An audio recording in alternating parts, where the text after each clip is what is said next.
Okay, I'm just gonna wing this one. I'm not gonna have my presented notes available, so wish me luck. Okay, so this talk is on making a Game Boy emulator in Ruby. So to start things off, I'm actually gonna show you the actual Game Boy. Oh. Sorry. So this project started about 12 months ago when I first started reading about it. Then I started implementing the actual emulator about 7 months ago. So it started off as a simple idea of just seeing how the Game Boy actually works, and then into a full-blown emulator. So this is Tetris. Unfortunately, it's very slow. One, because it's written in Ruby. The second one is because this is running off my laptop, which is on battery, so the CPU is very underclocked right now. So it will take a few seconds for it to actually click. There we go. So it's fully. So everything's. So the CPU, the CPU. The picture processing unit, the memory is all implemented, so you can actually run games like Tetris, and all the controls are there as well, so you can play it. As I said, it's pretty slow because it's written in Ruby. Some other games that work, Super Mario Bros, Super Mario Land.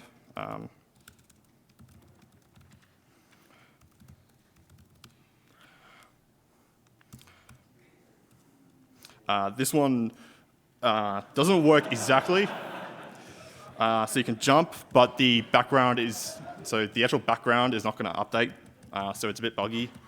In a second you'll see the Goomba, yep. And then when the Goomba will actually come along and hit Mario, it will actually crush the emulator when it decides to come along. Anytime soon, hopefully now.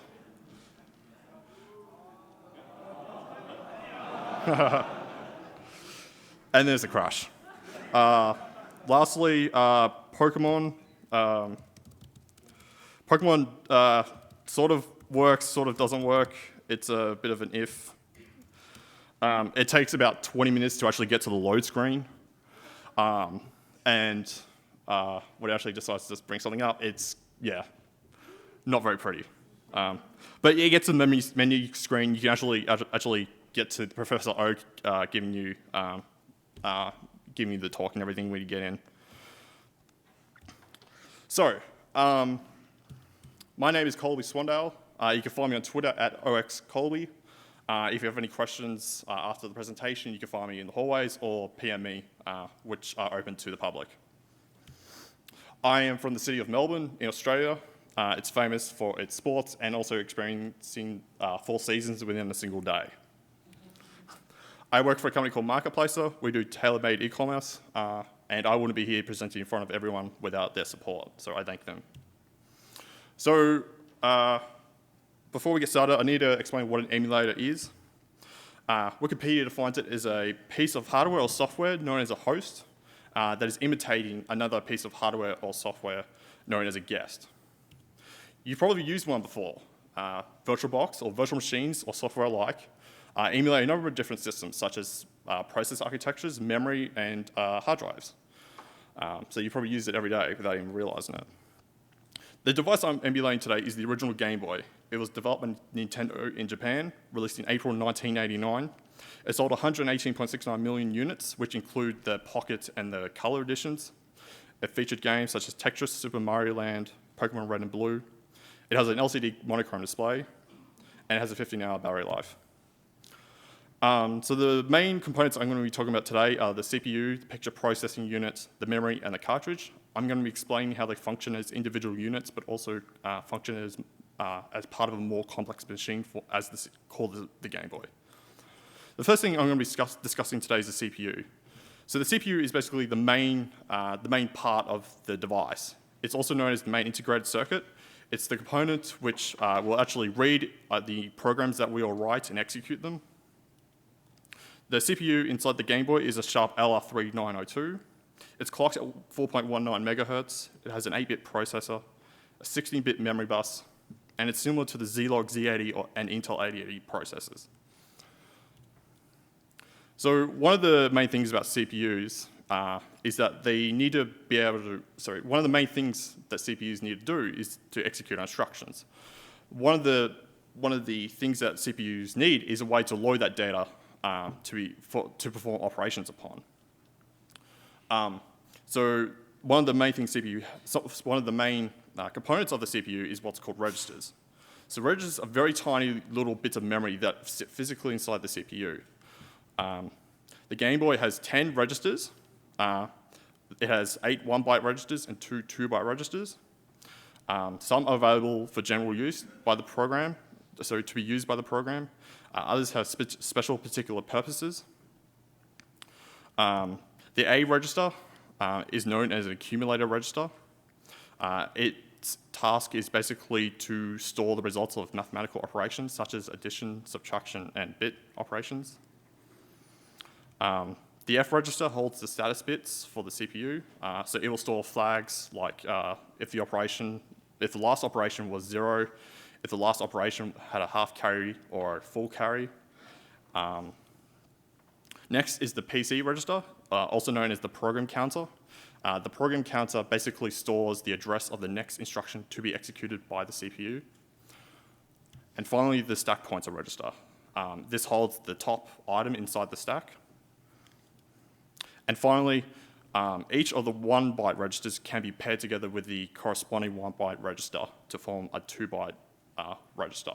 So as you see, each 1-byte register on the left, so such as A and F, have now formed together to form a 2-byte register called AF. And then B, C, D, E, and HL as well. So to implement a CPU in Ruby, it's actually not as difficult as you may think. So we'll start off with a simple class called CPU, and then we'll implement our registers as simply as instance variables. So we've got A, B, C, D, E, H, L, and PC and SP, which we will initialize to 0. So the main function of the CPU, as I explained before, is to execute our program. So to do that, it has what's called instructions. So instructions are the individual operations that the CPU is capable of doing. The Gameboy has 256 instructions in total. This is a very small subset of them. Some instructions include like loading data in between registers, performing mathematical operations such as addition and subtraction, performing bitwise operations such as AND, XOR, or OR, bit shifts, decrementing and incrementing values in registers, pushing values onto the stack, calling subroutines, no operations, loading a value from memory into a register, and then loading a value from a register back into memory, taking an item off the top of the stack, enabling interrupts, and halting the CPU. It's a very small subset, but these are probably the most unique instructions. A lot of the other instructions are the same thing, but just have different variations. So like it will do the same type of operation, but with different registers. So the 256 instructions come together to form what's called an opcode table. So the opcode table is a big table that defines each of the individual instructions that the CPU can be executed. In our implementation, I've defined that as an array. And then inside that array, each item is a symbol that points to the actual implementation of the instruction in the emulator. And so you can see I've got instructions like no-op, load, increment, decrements, and such. So an example instruction here is LD B, C. So that's simply loading the value of the C register into the B register. Here is increment B. So basically we're just incrementing the value of the B register by 1. And notice on the second line that we're doing an AND operation. Oh, So we're doing an AND operation on the result of the increment. One of the reasons because of this is because we're dealing with Ruby. So Ruby only has integers, or only deals with integers here. In the Game Boy, we need to remember that each register is simply 1 byte. So the natural limit of 1 byte is 255. So when we get to 255, or anywhere above, we need to reset that register back to 0. That's the natural behavior of a 1 byte. And then we take the result of that operation and then save that into the B register. So that's simply just being safe and making sure that we're not going over the limit of a single byte, or else you're going to get some really funny behavior. Here is an example of loading a value from memory into a register. So this is loading a single byte using the program counter. That's also known as an immediate value. So you'll use the program counter to get the value from memory, save that into the register. That's just a single byte as well. And then we also increment the program counter by 1. That is the reason why we do that is because we don't want the CPU to actually be reading what's called data. We need it to be reading what's called instructions. So we need to make sure that whenever we use the program counter, we need to increment it by 1, because the compiler will actually put the instruction next down the line. So to actually get to that next instruction, each of the corresponding instructions that use the program counter need to push the program counter along.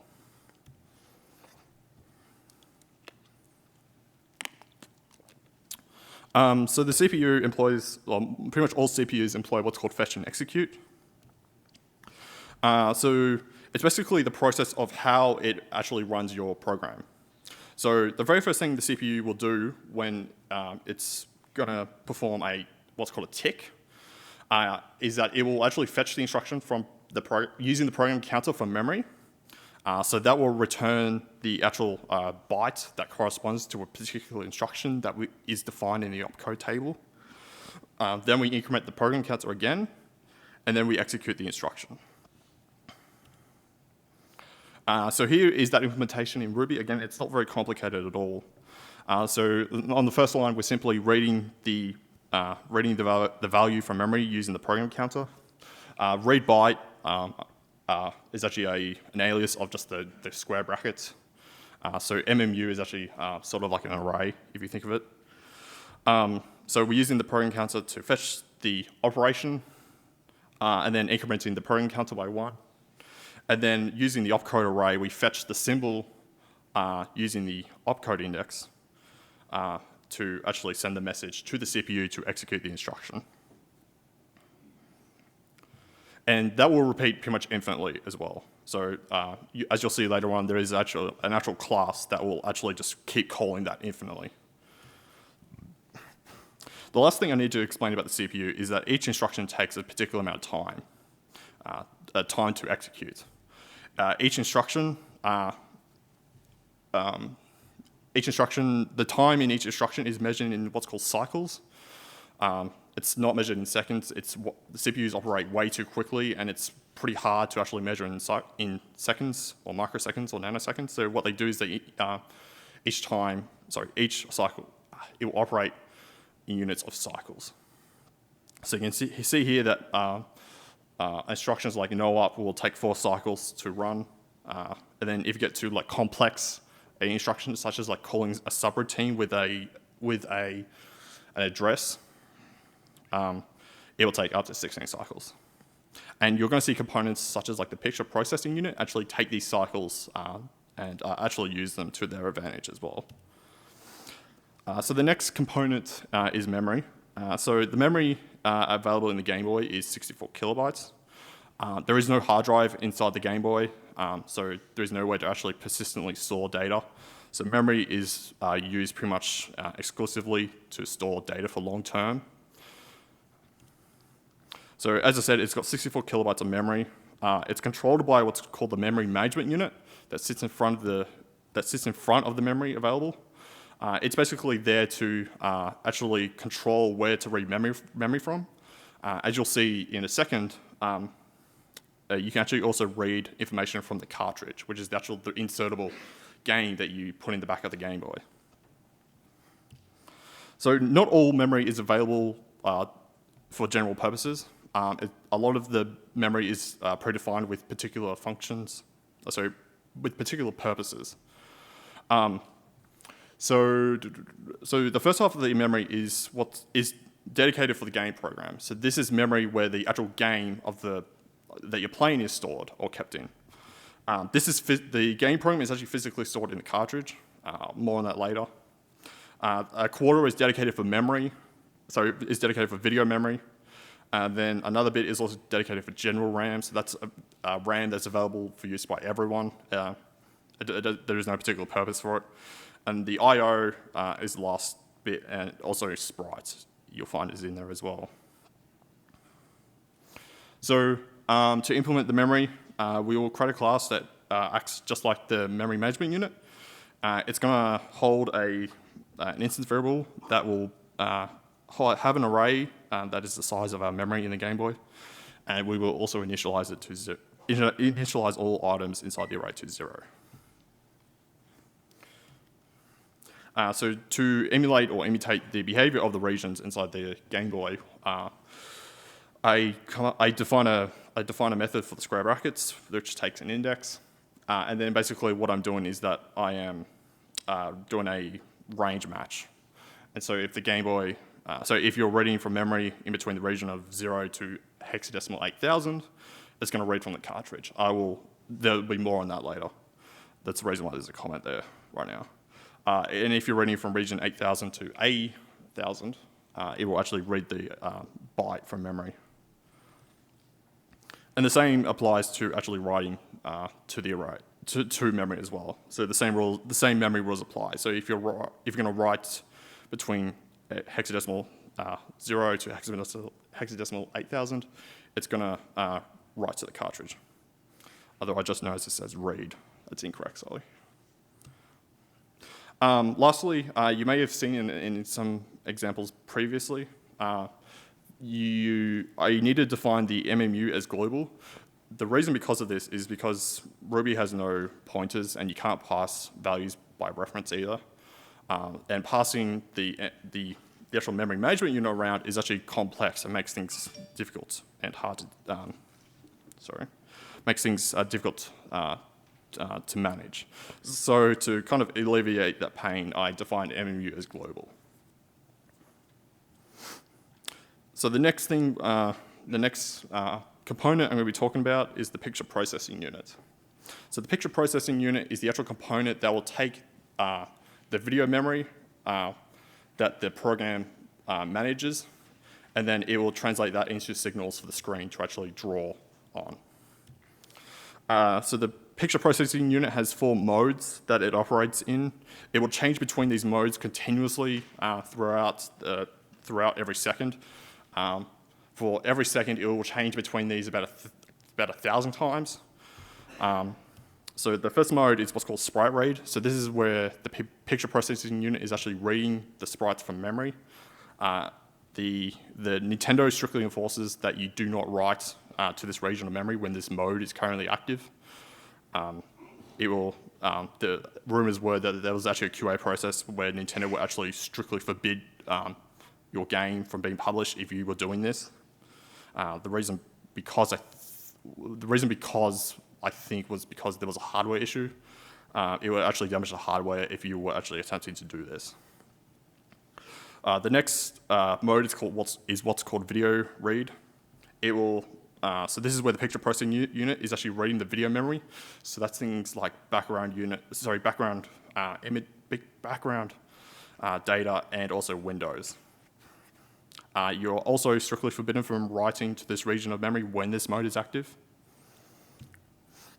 And then finally, you have horizontal blank. So this is where the picture processing unit is preparing to read the next line of pixels. Something I didn't explain before because I missed all my notes. The way the picture processing unit works is that it will read line by line pixels instead of doing what's pretty much done today, is where it will actually just draw everything at once. So it will actually go through each line and then update each line as it needs to. So the horizontal blank is the period of time where the picture processing unit is actually not reading or writing anything, and the program is freely available to update video or sprite memory. At the end of that mode, the picture processing unit will be ready to read the next line of pixels. Yeah. Finally, we have vertical blank. So vertical blank is where the picture processing unit has finished reading all the lines on the screen and is now actually preparing to reset to read the very first line again.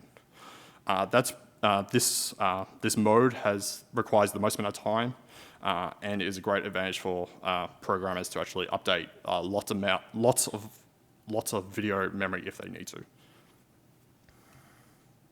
So to implement the picture processing unit, we need to do a few things. The first thing is what's called a frame buffer. So this is pretty much an array that will store the raw pixels that need to be drawn on the screen. I need this the picture processing unit itself doesn't actually need this. The picture processing unit will actually read the memory as it goes and then update the screen as it goes as well. Unfortunately, I can't do that because just the drawing library that I use requires a frame buffer, so I actually need to implement one. And then we initialize with the mode. So the default mode that the picture processing unit starts in is what's called a vertical blank. And then finally, we need to initialize what's called a mode clock. So the mode clock is pretty much taking the cycles that you saw before from the CPU, and then it will actually accumulate those amount of cycles, and then when a particular time occurs, which you'll see in a second, it will activate the mode that it is currently on. So I'm not going to show you too much about the picture processing unit because it's a very complex implementation. It's doing a lot of bit calculations. But what I will show you is what's called the step. So the step is pretty much happens at the same time that the CPU does. So once the CPU finishes its instruction, the picture processing unit will then do its thing as well immediately afterwards. So you can see here that it will take an amount of cycles from the CPU, and then it will do a case on the mode, and then depending on what mode it's in, it will perform an operation, such as like VBlank or a horizontal blank or the ohm read or the memory read, only if the accumulated amount of time in cycles has reached a specific predefined value. So like vertical RAM won't video RAM won't activate until 4,560 cycles has accumulated. And then inside each of those instructions, inside each of those modes, it will then reset the clock back to 0 and then update the picture processing unit to go to the next mode. So one of the really cool things about the picture processing unit is what's called a tile system. So the Gameboy itself does not have enough memory to store a frame buffer. As I said before, it's only got 64 kilobytes of memory, and it's not enough to store every pixel on the screen. So one thing it employs is what's called, as I said, a tile system. So a tile is pretty much an 8x8 pixel, and each tile holds the raw pixel data. And that takes about I believe 16 bytes to actually calculate each pixel inside the tile. And then sorry, I'm going to have myself. And then each tile then forms what is called a map.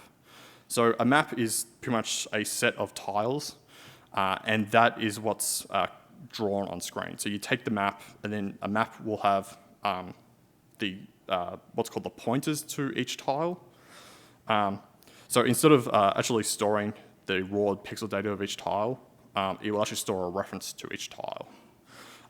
So as you saw in the previous slide, I've got three unique tiles. One is light grey, one is dark grey, and one is black.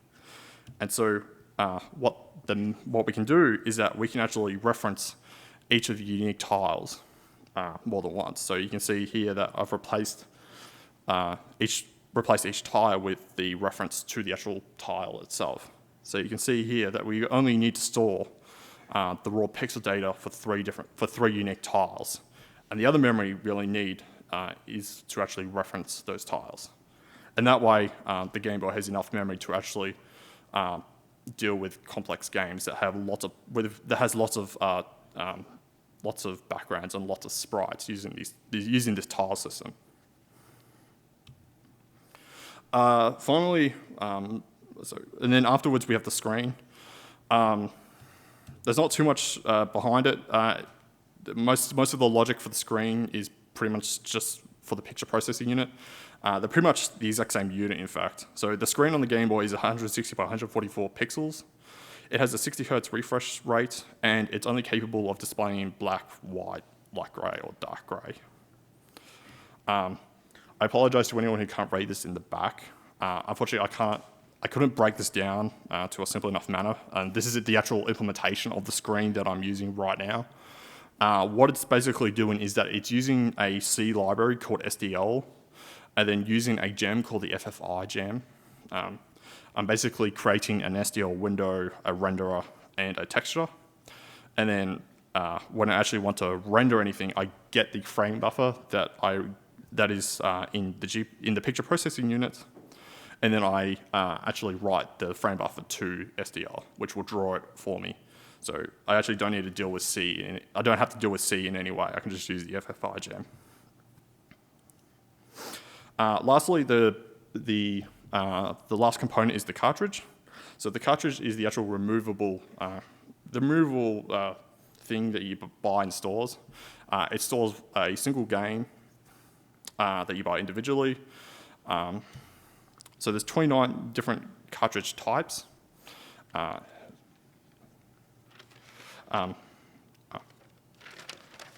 thanks. It has 29 different cartridge types. The biggest difference between the cartridges is just slight differences in terms of the amount of ROM space they have, the amount of external RAM. So the cartridges have external RAM that can be written and read from. There's also external hardware, such as a real-time clock. There's also things like a rumble pack. And it's also controlled by what's called the memory bank controller. So the memory bank controller does a little interesting thing. So as you saw with the picture processing units, I reiterated again, the amount of RAM inside the Game Boy is not very big. Some games can be up to 2 megs. And so that line can actually be way out. And so what actually happens is that thanks to the memory bank controller, it employs a clever little trick. So if we take our game program and break it up into 16 kilobyte chunks, such as this, and then assign a unique index, just a sequential, nothing complex, for each chunk, what we can do is that if we look at our game program, so if we have a look at the memory map again, specifically the game program, we will see that we have two different regions for the game program. So the first half is for bank 0, so that is the very first bank that we saw. And then we have bank N. So bank N is pretty much an interchangeable bank that can be switched by the program. So here is an example. So here we have memory, which we are reading. We're reading from the cartridge.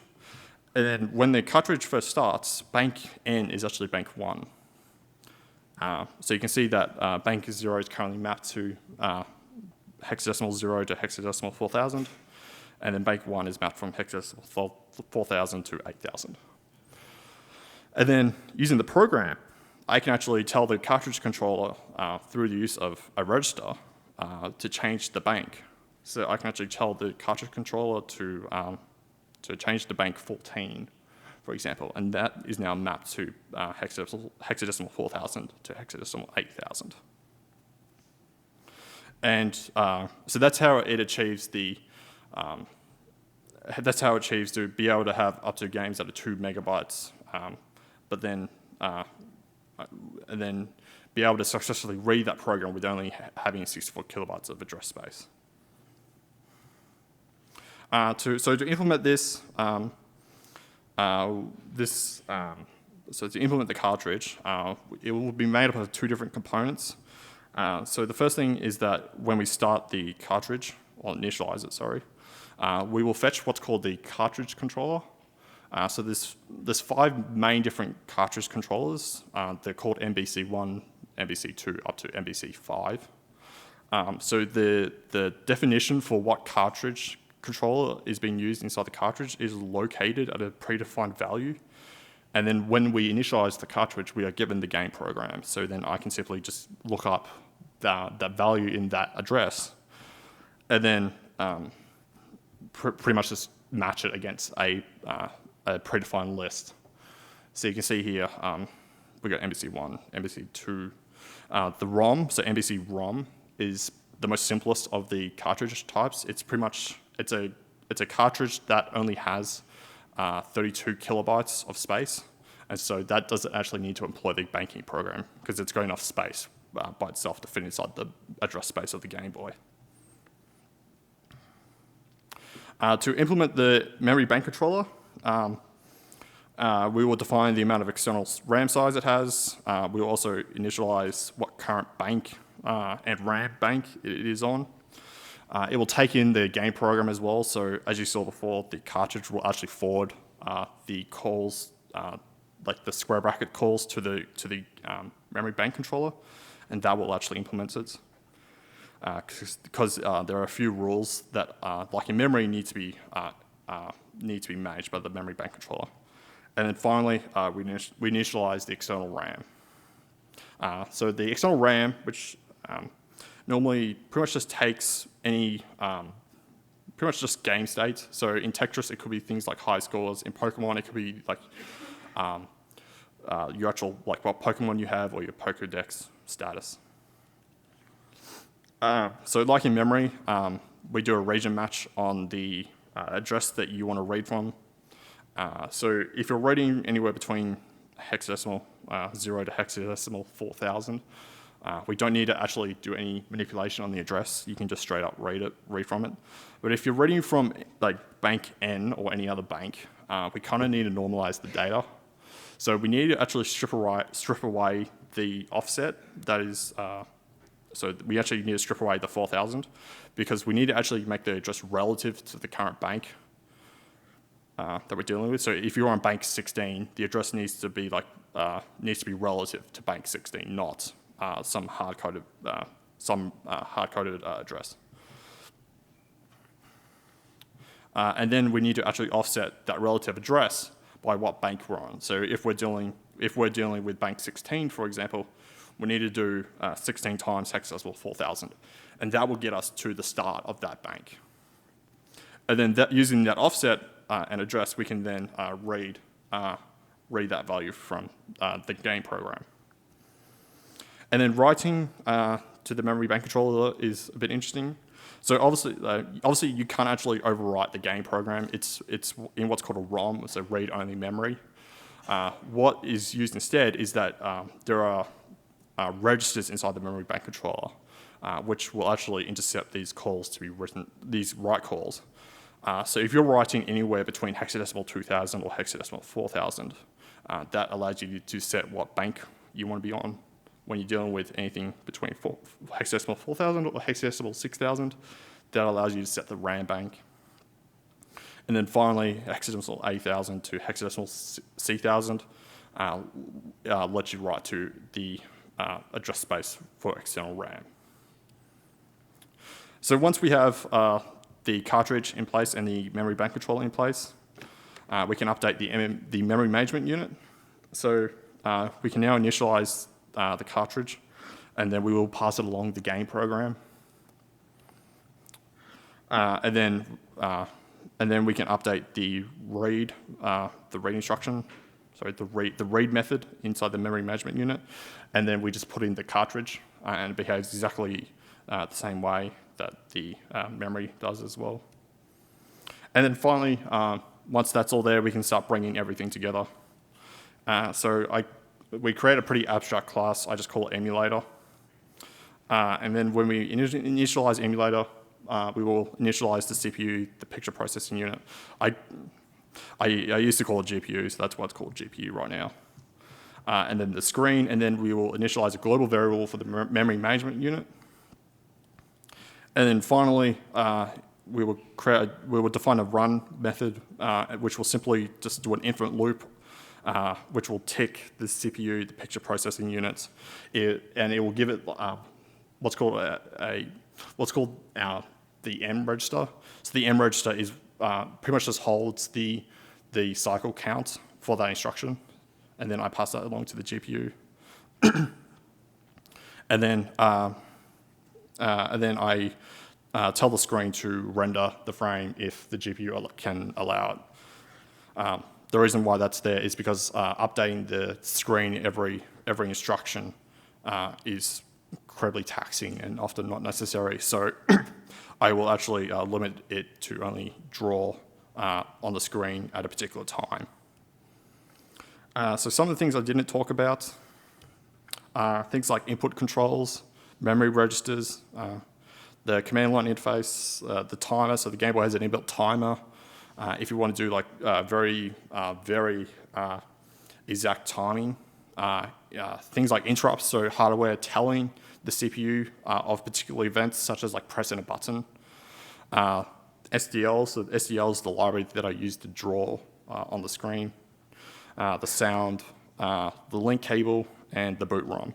The boot ROM is pretty much a special program that sits inside the Gameboy, and that will be run every time you start the Gameboy from when you power it first on. You can find the project at Colby Swandale-Waterfowl on GitHub. Thank you, and I'm sorry about the presentation because unfortunately I didn't have my speaker notes, but hopefully everyone here enjoyed it.